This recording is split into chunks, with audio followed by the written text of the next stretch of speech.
tepovač Parkside, úplně ta levná řada. Používám k tomu Kircher, ten 1, 2, 3, ten rychloschnoucí a teď vám ukážu, jak to funguje, jo? Jdeme na to, na židličce. Takže tady, vidíte, jak vypadá. Zapnu kompresor, nastříkám.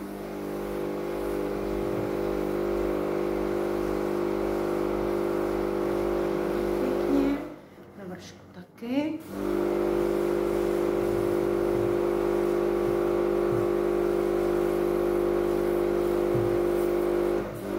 Tak, nejsou moc špinavý, takže nemusím nechávat.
To znamená, že rychle to uschne.